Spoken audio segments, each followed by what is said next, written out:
देखिए, हिंसा जो हुई है नागपुर में, ये निहायत अफसोसनाक हिंसा है और हिंसा किसी भी मसले का हल नहीं है। लेकिन साथ ही साथ हमें इस बात का भी ख्याल रखना चाहिए कि हम अमन व अमान को बहाल रखें, शांति व्यवस्था को कायम रखें और तमाम लोग, चाहे वो जिस भी धर्म से हों, अपने जज्बात पर कंट्रोल रखें और कानून को कोई हाथ में ना ले। लेकिन साथ ही साथ ये भी सोचने की ज़रूरत है कि आधा अधूरा इतिहास जो आज पेश करने की कोशिश की जा रही है और अपने सियासी एजेंडे को स्थापित करने के लिए औरंगज़ेब के गड़े मुर्दे खोदे जा रहे हैं या खोदने की कोशिश की जा रही है, ये भी एक अफसोस की बात है। जाहिर सी बात है कि जो इतिहास पेश किया गया है वो इतिहास किताबों में दर्ज है और जिस ताल्लुक़ से वो इतिहास लिखा गया, एक राजा के ताल्लुक़ से, उसको हमें देखने की ज़रूरत है।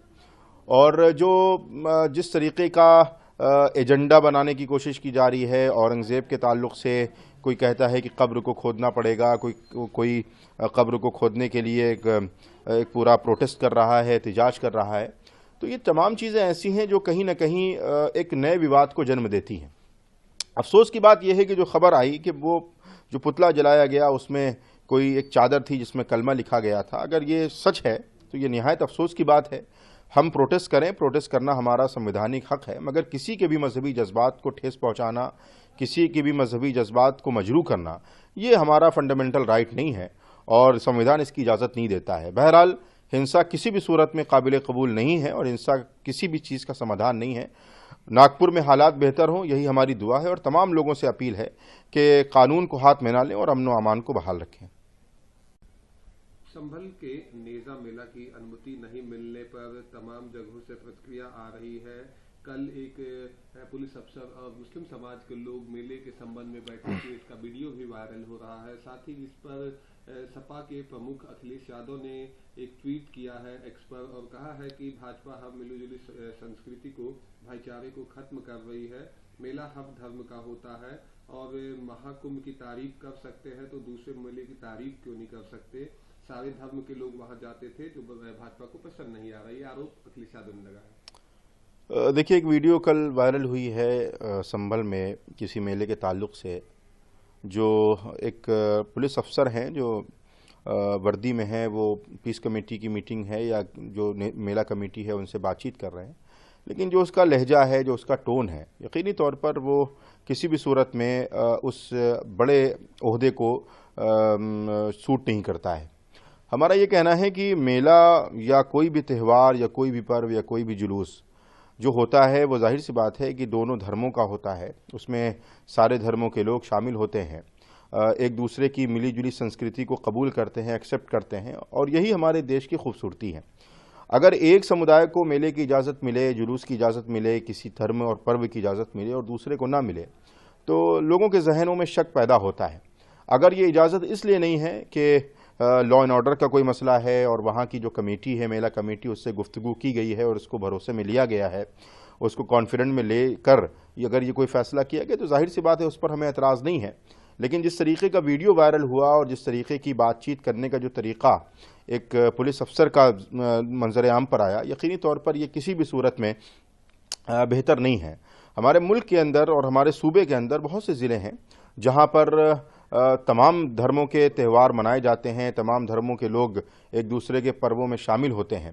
तो इसलिए मुझे लगता है कि संभल में क्यों इस तरीके की बयानबाजी की जा रही है और पुलिस अफसर संभल में इस तरीके का टोन और इस तरीके का लहजा क्यों कर रहे हैं, किसको खुश करने के लिए ये काम किया जा रहा है, ये जाहिर सी बात है कि उनसे सवाल ज़रूर बनता है।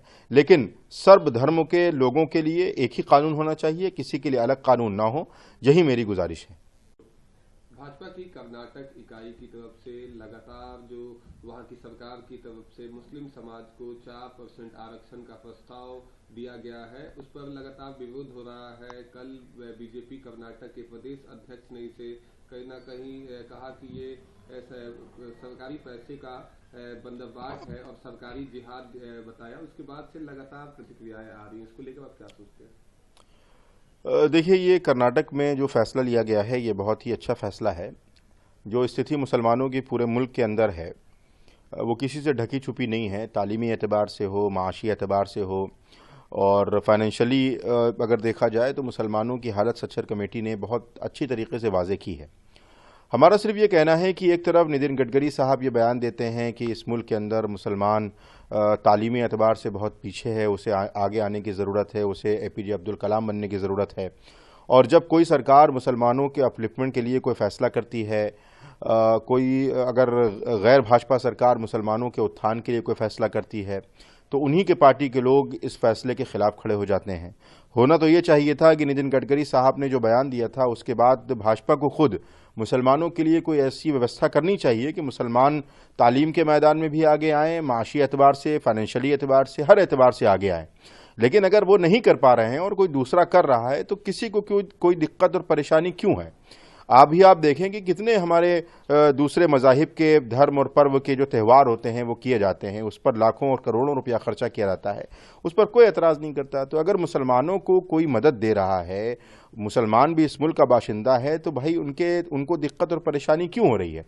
और मुसलमानों ही से क्यों दिक्कत और परेशानी है, ये भी अपने आप में सवालिया निशान है। और मुझे लगता है कि भाजपा के लोगों को इसका ज़रूर जवाब देना पड़ेगा। देखिए, बड़े अफसोस की बात है कि जो कल पास्ट में गुजर चुका, जो कल गुजर चुका, उसको लेके अपना आने वाला कल तबाह बर्बाद कर रहे हैं। औरंगज़ेब ने कल जो कुछ किया उसको लेके कोई आदमी तारीफ़ नहीं करता है। मगर जहाँ तक के मामला है कि पूरी तरीके से जिस तरीके से ये मामला हुआ और हिंदू और मुसलमान दो पक्ष आपस में भिड़ गए और भिड़ने के बाद में 20 आदमी ज़ख्मी हुए, तो ये बड़े अफसोस की बात है। लिहाजा मुल्क में कहीं के ऊपर भी राइट्स हो और इन नामों को लेके कि औरंगज़ेब का नाम लेके, अकबर का नाम लेके, बाबर का नाम लेके, इन वो सब मुग़ल बादशाहों के नाम लेके मुल्क के अंदर राइट्स हो, ये अच्छी चीज़ नहीं है। हमको ये देखना चाहिए है कि हम आने वाला फ्यूचर, आने वाला कल अपना तबाह बर्बाद कर रहे हैं या आने वाले गुजरे हुए कल के अपना आने वाला फ्यूचर भविष्य को तबाह कर रहे हैं या बना रहे हैं। आवाम से अपील क्या करेंगे? मैं आवाम से ये अपील करूँगा कि इस तरीके की बहसों को छोड़कर इस वक्त ज़रूरत इस बात की है कि लड़ाई लड़े बेरोज़गारी के ख़िलाफ़, गरीबी के ख़िलाफ़, जहालत के ख़िलाफ़।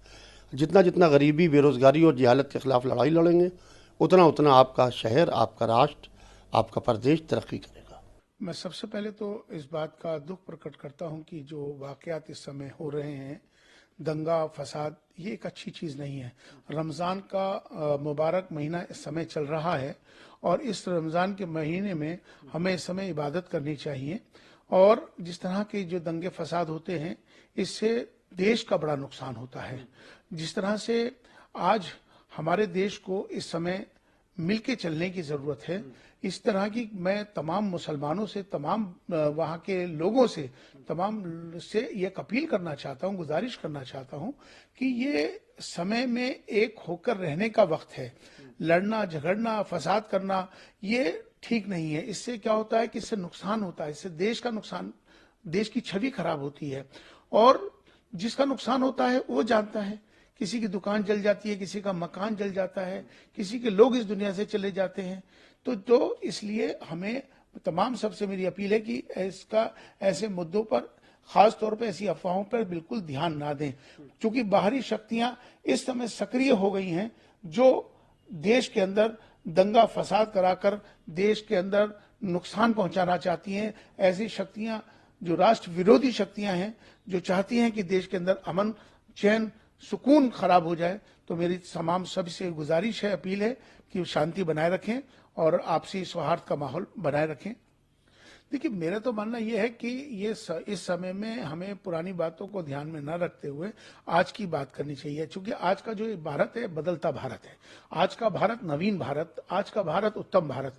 आज भारत जिस तरह से प्रधानमंत्री श्री नरेंद्र मोदी जी के नेतृत्व में जिस तरह से तरक्की की तरफ बढ़ रहा है, देश बहुत ऊंचाइयों पे पहुंच रहा है, तो हमें सबको ये चाहिए कि इस समय किसी भी आपसी झगड़े, फसाद, दंगे और इस तरह के मामलात से हमें बचना चाहिए, परहेज करना चाहिए।